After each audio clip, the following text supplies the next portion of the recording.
नमस्कार दोस्तों, स्वागत है आपका आज की न्यूज़ में। दोस्तों, आज की खबर हमारे पड़ोसी पाकिस्तान की है। मतलब सीधे सीधे पाकिस्तान से तो उसका कोई लेना देना नहीं है, लेकिन ये खबर सामने आने के बाद यकीनन पाकिस्तान एक ही बात बोलेगा कि ये दुख खत्म काहे नहीं होता है अभी। पाकिस्तान की हालत आज उस आदमी जैसी है जो लगातार पिट रहा है, लेकिन अपनी अकड़ दिखाकर फिर आता है, फिर पिटता है, फिर आता है, फिर पिटता है। आप जानते ही हो कि पाकिस्तान अपने पश्चिमी बॉर्डर पर तालिबान से लगातार पिट रहा है। हर दिन तालिबानी लड़ाके पाकिस्तानी सैनिकों को न सिर्फ मारते हैं बल्कि बहुत सारे सैनिकों को कैदी बनाकर ले जाते हैं। बलूचिस्तान में बलूचिस्तान लिबरेशन आर्मी इनकी नाक में दम किए हुए है।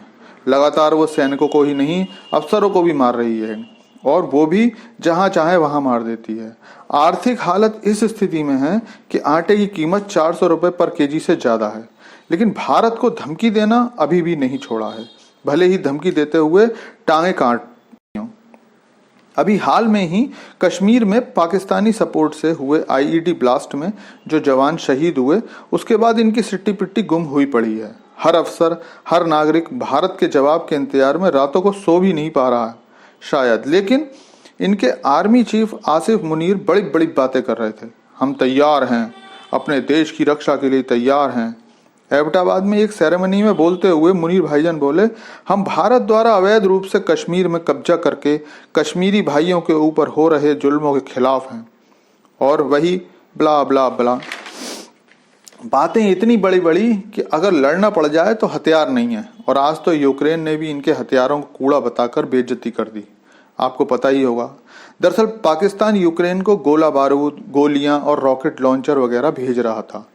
हो सकता है कि अमेरिका के दबाव में भेज रहा हो, लेकिन अब यूक्रेन के सैनिकों ने अपने अफसरों से साफ कह दिया है कि पाकिस्तानी हथियारों की क्वालिटी बेकार है और ये किसी काम के नहीं है। स्क्रीनशॉट में आप देख सकते हो, और ये लड़ने की बात हमसे कर रहे हैं। खैर, अब खबर ये है कि भारत ने 6 मई से 20 मई तक के लिए वार्निंग जारी कर दी है, जहां की कश्मीर सहित उत्तर के कुछ और हिस्सों में एयर एक्सरसाइज की जाएगी। अब ये खबर सुनकर पाकिस्तानी मीडिया और सोशल मीडिया में बवंडर आया हुआ है। पिछली बार ही इनके हवाई जहाज आए दिन एयरपोर्ट बंद करने के कारण खड़े कर दिए जाते थे। रोज सायरन बजा बजा कर अपने लोगों को सावधान करते थे।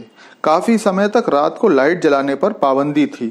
खैर, अब तो पाकिस्तान में लाइट है ही नहीं तो जलेगी क्या। लेकिन ढीठ इतने हैं कि भारत के हर मामले में कूद पड़ते हैं, चाहे खालिस्तान मुद्दा हो, किसान आंदोलन हो, कहीं झगड़ा हो या कुछ भी। लेकिन इन पाकिस्तानियों को अपनी टांग जरूर अड़ानी है।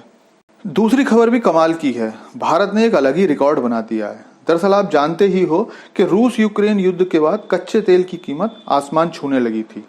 रूस ने भारत को सस्ता तेल ऑफर किया और भारत ने भी हाँ कर दी, लेकिन यूरोपीय देशों ने अमेरिका के दबाव में आकर रूस से मिलने वाले तेल और गैस को लेने से मना कर दिया। खाड़ी देशों से आने वाला तेल इन्हें बहुत महंगा पड़ता था, और कोरोना के बाद युद्ध ने इन देशों की अर्थव्यवस्था को हिलाकर रख दिया था। उसके बाद भी इन्होंने भारत से तेल लेना शुरू कर दिया। हालांकि सब जानते हैं कि भारत रूस के तेल को ही रिफाइंड करके दे रहा है, लेकिन वो इन्हें मंजूर है। अब खबर निकलकर सामने आ रही है कि भारत यूरोप का सबसे बड़ा रिफाइंड फ्यूल का सप्लायर बन गया है। आपको बता दूं कि जब भारत ने तेल लेना शुरू किया था तो इन देशों ने भारत पर बहुत दबाव डाला था कि भारत भी रूस से तेल लेना बंद कर दे, लेकिन सरकार ने उस दबाव के आगे झुकने से इनकार कर दिया और तेल लगातार कम कीमत में रूस से लेना जारी रखा। आज जब यूरोप को भारत ने रिफाइंड करके सस्ता तेल ऑफर किया तो इन देशों ने अपना फायदा देखा और सारी नैतिकता छोड़ भारत से रूसी तेल लेना शुरू कर दिया।